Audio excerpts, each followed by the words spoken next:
दोस्तों, आज हम जानेंगे कि सिंधु घाटी सभ्यता।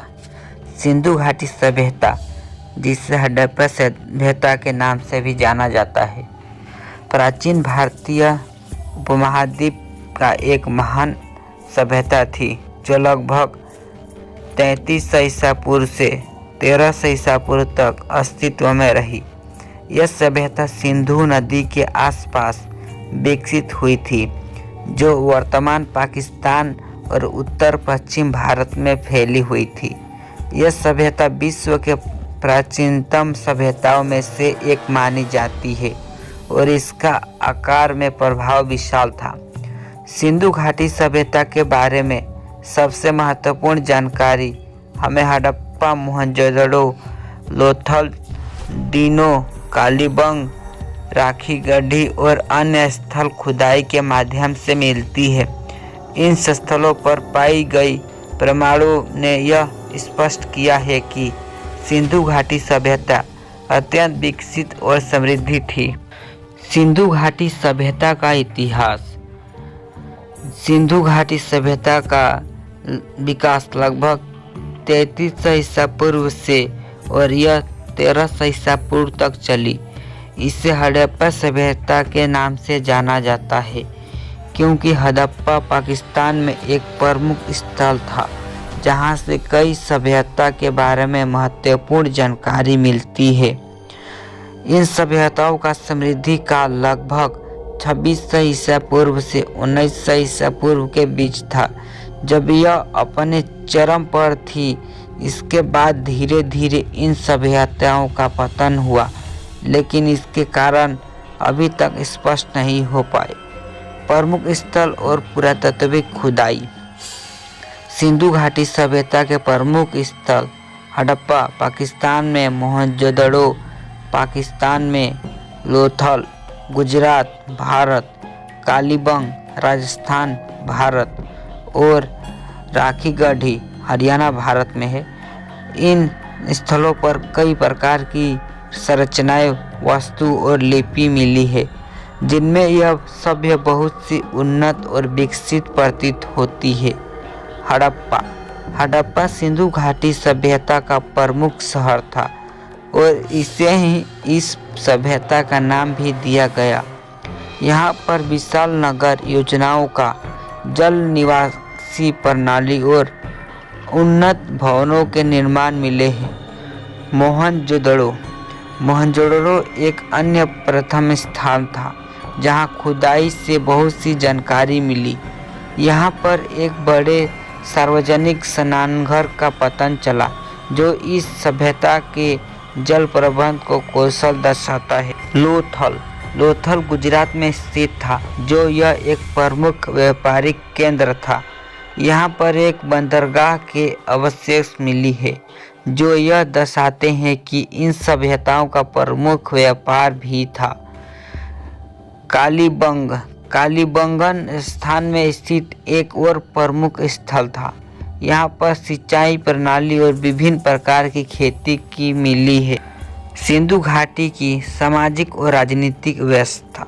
सिंधु घाटी सभ्यता की सामाजिक व्यवस्था के बारे में बहुत कम जानकारी उपलब्ध है, क्योंकि इसकी लिपि अभी तक पूरी तरह से डिक्लेयर नहीं की जा सकी है। हालांकि पुरातात्विक प्रमाणों से यह अनुमान लगाया जाता है कि यह एक सुसंगठित और प्रचलित समाज था। यह सभ्यता नगर आधारित थी और यहाँ के लोग उच्च तरह की योजना बनाकर अपने शहरों का निर्माण करते थे। इसका उदाहरण हड़प्पा और मोहनजोदड़ो की विस्तृत और सुव्यवस्थित सड़क योजना मिलती है। कला और संस्कृति। सिंधु घाटी सभ्यता के लोग कला में भी काफ़ी उन्नत थे। यहाँ से विभिन्न मूर्तियाँ, गहने और अन्य कला सामग्री मिली है। हड़प्पा और मोहनजोदड़ो में एक विशेष प्रकार की हड़प्पा सभ्यता की मूर्तियाँ मिली है, जिनमें से एक प्रसिद्ध मूर्ति प्रौद्योगिकी पुरुष के रूप में मानी जाती है। साथ ही यहाँ पर पाए गए खिलौने और अन्य छोटे वस्तु की दर्शाते हैं कि लोग कला और सांस्कृतिक कार्यों में रुचि रखते थे। विज्ञान और प्रौद्योगिकी।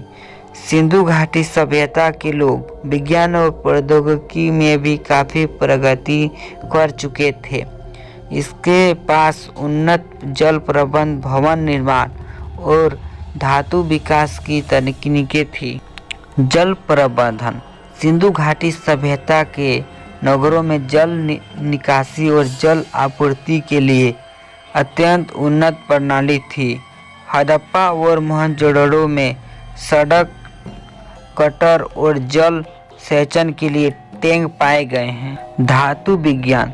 सिंधु घाटी सभ्यता के लोग तांबा, सोना और चांदी जैसी धातुओं का उपयोग करते थे। यहाँ पर धातु के बर्तन और औजार मिले हैं जो एक सभ्यता के उन्नत धातु विकास को दर्शाते हैं। धर्म और विश्वास। सिंधु घाटी सभ्यता के धर्म के बारे में कोई स्पष्ट जानकारी नहीं है, लेकिन कुछ प्रमाणों से यह प्रतीत होता है कि यहाँ के लोग प्रकृति पूजा करते थे। यहाँ पाए गए देवताओं की मूर्तियाँ और अन्य धार्मिक प्रतीक यह दर्शाते हैं कि धार्मिक विश्वास इन सभ्यताओं का हिस्सा थे। गिरावट और अंत। सिंधु घाटी सभ्यता का पतन एक रहस्य है और इसके कारणों के बारे में विभिन्न मत हैं।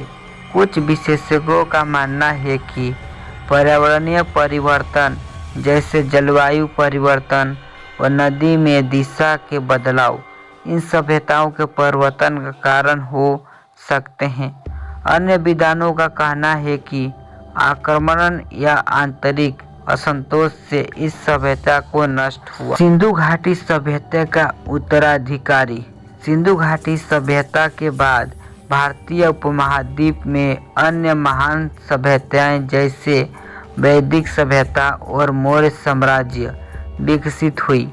हालांकि सिंधु घाटी सभ्यता का प्रभाव इन सभ्यताओं में देखा जा सकता है, विशेष रूप से नगर योजनाओं, जल प्रबंधन, व्यापारिक प्रगतियों में। निष्कर्ष। सिंधु घाटी सभ्यता एक अत्यंत विकसित और समृद्ध सभ्यता थी जिसने भारतीय उपमहाद्वीप की सांस्कृतिक और सामाजिक धारा को गहरे रूप से प्रभावित किया। इसके विज्ञान, कला, संस्कृति और नगर योजना में भविष्य की सभ्यताओं को दिशा दी। इस सभ्यताओं के अध्ययन से हमें यह समझने में मदद मिलती है कि प्राचीन मान्यता में किसी प्रकार अपनी सामाजिक और तकनीकी व्यवस्था को स्थापित किया था।